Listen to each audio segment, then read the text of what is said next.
कभी कभी ऐसा लगता है कि एआई जो है वो कुछ नहीं कर पाएगा, बट अगेन कुछ ऐसा अनाउंसमेंट होता है, फिर ऐसा लगता है कि एआई वो सब कुछ कर लेगा जो इंसान ने कभी सोचा भी नहीं था। तो एक मैं कहानी बताता हूँ। अभी रिसेंटली क्या हुआ कि एंथ्रोपिक जो यूएस की one of the fastest growing AI companies, उन्होंने एक माइथोस, या फिर आप इसे मिथोस या माइथोस कुछ भी कह सकते हैं, एक मॉडल अनाउंस किया। क्लॉड का एक माइथोस है।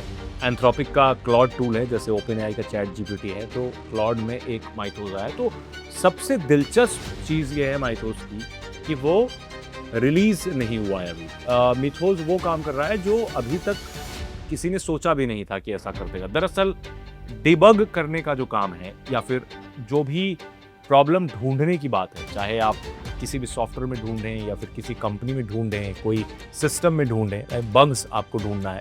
नॉर्मल बग बाउंटी हंटर को कंपनियां करोड़ों करोड़ रुपए देती हैं सिर्फ ये ढूंढने के लिए कि सिस्टम में खामी कहाँ पे। तो सिस्टम की खामी ढूंढ करके उसे ठीक किया जाता है। मतलब अभी ये बताया जा रहा है कि 20-20, 25-25 साल पुरानी खामी मिथोस तुरंत मिनटों में सॉल्व कर दे रहा है, ढूंढ दे रहा है कि अच्छा ये प्रॉब्लम थी। इनफैक्ट एक हैक्ट्रॉन नाम की if I am not wrong, Hacktron नाम की वेबसाइट पे एक किसी डेवलपर ने, साइबर सिक्योरिटी रिसर्चर ने एक लंबा चौड़ा रिसर्च लिखा, जिसमें उन्होंने बताया कि कैसे उन्होंने मिथोस से पुराना एक बग गूगल क्रोम का, उसको एक्सप्लॉइट करके हैक कर लिया पूरा का पूरा क्रोम। तो अब आप सोच रहे होंगे कि फिर मैं क्यों ऐसा बोल रहा हूँ कि इतना बड़ा प्रॉब्लम हो सकता है या फिर सारी चीज़ें, जब ये काम तो अच्छा कर रहा है, ये तो प्रॉब्लम ढूंढने का काम कर रहा है। Yes, you are right, problem ढूंढने का काम कर रहा है, बट अगेन मैं आपको बताऊंगा कि मैं ऐसा क्यों बोल रहा हूँ। अब कई एक्सपर्ट्स ना इसे बता रहे हैं ओपेनहाइमर मोमेंट। ओपेनहाइमर मोमेंट अगर आपको पता हो, लाइक ओपेनहाइमर फिल्म अगर आपने देखी हो, क्योंकि ओपेनहाइमर नाम था साइंटिस्ट का जिन्होंने दुनिया को न्यूक्लियर दिया है। सो अब उसके साथ इसकी तुलना इस वजह से की जा रही है कि अगर मिथोस को किसी नॉर्मल इंसान या फिर मास के हाथों में दे दिया जाए तो दुनिया में बहुत सारे डिस्ट्रप्शन हो सकते हैं। For example Google, Apple, Facebook, Microsoft, इतनी सारी दुनिया भर की कंपनी हैं। अगर उनमें ये प्रॉब्लम ढूंढ करके यूजर्स तक पहुंच जाए, उसको एक्सप्लॉइट करके, तो यूजर्स का बहुत नुकसान हो सकता है। आप सिर्फ इसको एज ए कंपनी नहीं माने, क्योंकि एप्पल के भी आप यूजर्स होंगे डायरेक्टली इनडायरेक्टली, कभी ना कभी आपने आईफोन यूज़ किया होगा। अगर नहीं भी होंगे तो लेट्स से फेसबुक के तो यूज़र होंगे, मेटा के यूज़र होंगे, व्हाट्सएप आपने यूज़ किया होगा, या फिर जीमेल, गूगल के यूज़र आप इनडायरेक्टली होंगे, लाइक जीमेल यूज़ किया होगा, या फिर गूगल की और सारी services, Android for that matter, आपने यूज़ किया होगा। तो अगर आप भी उसको यूज़ कर रहे हैं तो हो सकता है कि जो मिथोस की आग है एक समय तक आप तक भी पहुंच जाए। वो कैसे, मैं बताता हूँ। अब जैसे कोई भी कंपनी में कोई बग या फिर कोई खामी निकलती है तो उसको पैच करने में, यानी उसे ठीक करने में, पैच एक अपडेट को बोलते हैं, लाइक पैच जारी करके कंपनी उसे ठीक करती है, अपडेट पुश करके, तो उसे ठीक करने में काफ़ी समय लगता है। लेकिन क्या हो, मिथोस ने दुनिया भर को बता दिया, मिथोस को यूज़ कर रहा है तो उससे पता चल गया कि फेसबुक के इन अकाउंट्स में ये सारी प्रॉब्लम है या फिर फेसबुक में ये प्रॉब्लम है, तो उसको एक्सप्लॉइट करके आप करोड़ों यूजर्स का अकाउंट हैक कर सकते हैं। एंड देन जब तक बग वो ठीक किया जाएगा तब तक करोड़ों यूजर्स प्रभावित हो चुके होंगे। तो अभी क्या होता है कि उबर से लेकर के माइक्रोसॉफ्ट तक, इनफैक्ट इंडियन इस पे काफ़ी आगे थे बग बाउंटी हंटिंग में। मतलब मैंने कई लोगों से बात करी जिन्होंने उबर, फेसबुक, माइक्रोसॉफ्ट में कई सारे बड़े बग ढूंढने और कंपनी को बताया है। तो बग बाउंटी हंटर का काम ये होता है कि पहले सिस्टम में खामियां ढूंढते हैं, लूपहोल्स ढूंढते हैं, उसको एक्सप्लॉइट करते हैं, लाइक उसको गलत यूज करके टेस्ट करते हैं, वो सिक्योरिटी टेस्टिंग होती है। एंड देन उस चीज को वो उस कंपनी को रिपोर्ट करते हैं और बताते हैं कि भाई साहब आपकी कंपनी में ये सारे प्रॉब्लम हो रहे हैं, मतलब ये प्रॉब्लम है। तो कंपनी उनको कुछ रिवॉर्ड देती है, कभी किसी को 10 लाख देती है, कभी 20 लाख देती है, depends on the seriousness of the bug. तो मिथोस जो है, मिथोस को लेकर के बहुत सारी कंट्रोवर्सी अभी भी मच चुकी है। मतलब लॉन्च होने से पहले कुछ लोग एक्सपर्ट्स को यूज़ करने के लिए एंथ्रोपिक ने दिया है ऑलरेडी। इनफैक्ट एक रिपोर्ट आ रही थी कि यूएस गवर्नमेंट जो है वो मिथोस को यूज़ कर रही है डिफेंस के लिए। तो सबसे बड़ा कंसर्न जो है वो वही माना जा रहा है कि अगर मिथोस दुनिया भर के सिस्टम की खामियां तुरंत ढूंढ लेगा तो उसको एक्सप्लॉइट करना भी किसी के लिए आसान होगा। और कोई भी खामी अगर सिस्टम में पाई जाती है तो तुरंत फिक्स होना कोई गारंटी नहीं होता कि कोई प्रॉब्लम मिली। कई बार ऐसा होता है कि गूगल, उबर, एप्पल, माइक्रोसॉफ्ट या फिर जितनी सारी टेक कंपनियां, उनमें कोई अगर बग मिलता है तो उसको फिक्स करने में कई बारी 6 महीने तक का भी टाइम लग जाता है। तो अब आप खुद से सोच सकते हैं कि अगर मिथोज आता है किसी के हाथ में, किसी क्रिमिनल के हाथ में लेट से लगता है, या फिर किसी गवर्नमेंट के को मिलता है यूज़ करने के लिए मिथोज, तो वो दूसरे गवर्नमेंट या फिर दूसरे स्टेट का अच्छे से नुकसान पहुंचा सकती है मिथोज को यूज़ करते हुए, क्योंकि वो बहुत जल्दी किसी भी सॉफ्टवेयर, किसी भी सिस्टम की खामियों को ढूंढ करके, जाहिर सी बात है खामियां ही ढूंढ अगर लिया उसने तो एक्सप्लॉइट करना is very easy.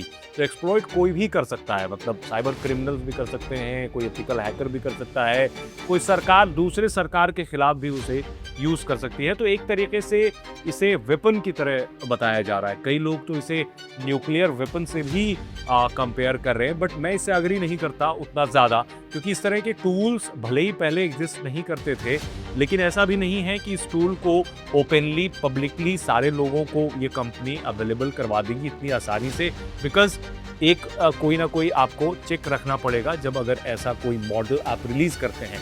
But ironically एक चीज़ हमने देखा है कि यूएस गवर्नमेंट इसको यूज़ कर रही है, ऐसा रिपोर्ट्स लगातार आ रहा है। अब इसमें भी एक कॉन्ट्राडिक्शन ये है कि एंथ्रोपिक के साथ जो पेंटागन की पार्टनरशिप हुई थी वो ख़त्म हो गई थी, बिकॉज एंथ्रोपिक के जो फाउंडर हैं डारियो अमोडेई, उन्होंने कहा कि एआई को कम से कम इंसानों को मारने के लिए यूज़ नहीं किया जाना चाहिए और एआई को इतनी भी ज़्यादा ऑटोनोमी नहीं मिलनी चाहिए।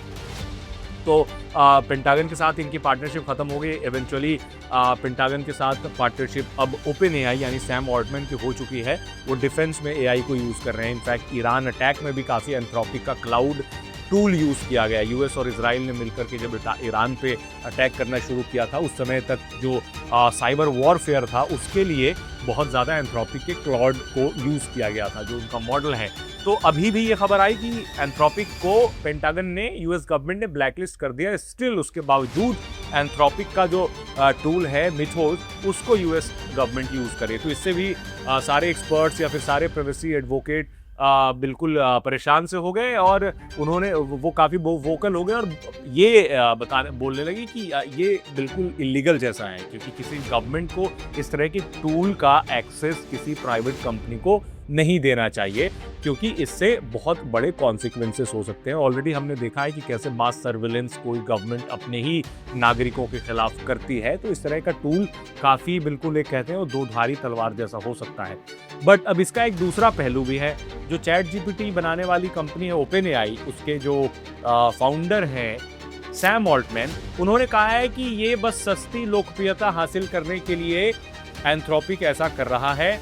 मिथोज जो है उसमें ऐसा कुछ भी ग्राउंड ब्रेकिंग नहीं है जो कि इतना ज़्यादा स्कैरी हो जाएगा और इतना ज़्यादा पावरफुल मॉडल उन्होंने बना दिया, ऐसा कुछ नहीं। उन्होंने बोला है कि ये बस एक मार्केटिंग के लिए टर्म यूज़ किया जा रहा है कि बहुत मुश्किल हो जाएगा अगर रिलीज़ हो जाएगा तो, और जानबूझ करके एंथ्रोपिक ने उसे ऐसा प्रेजेंट किया है, एक डर का माहौल बनाया है कि लोगों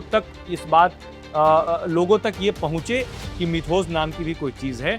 अदर देन दैट ऐसा कुछ भी ग्राउंड ब्रेकिंग नहीं है। लेकिन हमने जितना इस चीज़ को लेकर के अभी तक स्टडी करी है, जितने रिसर्चेस देखे हैं, कुछ लोगों ने इंडिपेंडेंट जो रिसर्चर्स को ये प्रोग्राम दिया गया है, तो उससे ये तो ज़रूर लगता है कि ये जो मॉडल है मिथोज क्लाउड का, ये बग्स को दूसरे किसी भी टूल के मुकाबले बहुत जल्दी डिटेक्ट कर लेते हैं, ढूंढ लेते हैं, लूपहोल ढूंढ लेते हैं। और अगेन मैं फिर से वही बोलूँगा कि अगर लूपहोल ढूंढ लिया गया तो देन उसको एक्सप्लॉइट करना कोई बहुत बड़ा काम नहीं होता। और एक बार कोई बग किसी सिस्टम में आता है एंड देन लूपहोल, आप समझ लें बग को आप लूपहोल भी समझ सकते हैं, कोई खामी या फिर कोई गलती, तो उसको एक्सप्लॉइट करके काफ़ी हद तक उसे हैक किया जा सकता है, हाईजैक किया जा सकता है और बहुत सारे नुकसान भी यूजर्स को हो सकते हैं। सो अब एक चीज़ और है जाते जाते मैं बता दूं कि ये अगर अवेलेबल होता भी है तो ये चैट जीपीटी और क्लाउड की तरह सारे यूजर्स को नहीं मिलेगा। इसके लिए अलग से सब्सक्रिप्शन चार्जेस देने पड़ेंगे और ये बेसिकली B2B वाला सिस्टम होगा, लाइक बिजनेस को दिया जाएगा, कंपनियों को दिया जाएगा, ताकि वो अपने सिस्टम में बग्स ढूंढ सकें और उसको ठीक कर सकें। ऐसा है कि अगर ये गलत हाथों में लग गया तो काफ़ी नुकसान तो हो सकता है, but still we are waiting for the release. जब मिथोस रिलीज होगा फाइनली, तो मैं कोशिश करूंगा कि सब्सक्रिप्शन लेने के बाद उसे यूज़ करूं जितना पॉसिबल हो पाएगा, because see I am not a coder, मैं एक जर्नलिस्ट हूँ, टेक्नोलॉजी जर्नलिस्ट हूँ। मैं 10 से 11 सालों से आप लोगों को ये समझा रहा हूँ कि कैसे सारी चीज़ें काम करती हैं, एआई कैसे काम करता है, बट स्टिल ऑलमोस्ट सारे मॉडल्स तो मैंने यूज़ कर ही लिए हैं। तो वेट है मुझे मिथोस का, वो जैसे ही आता है will try to use it and फिर मैं आपको बताता हूँ कि जो इतना हाइप बना हुआ है, क्या सच में ये ओपेनहाइमर मोमेंट है या फिर वाकई जैसा सैम ऑल्टमैन कह रहे हैं वैसा ही है। क्योंकि जाहिर सी बात है, सैम ऑल्टमैन बिजनेस राइवल हैं और डारियो अमोडोई के साथ इनकी बनती भी नहीं है। हमने रिसेंटली इंडिया में जो एआई समिट हुआ था उसमें भी देखा था, दोनों लोगों ने हाथ नहीं मिलाया था, क्योंकि डारियो जो थे पहले ओपन एआई में ही काम करते थे।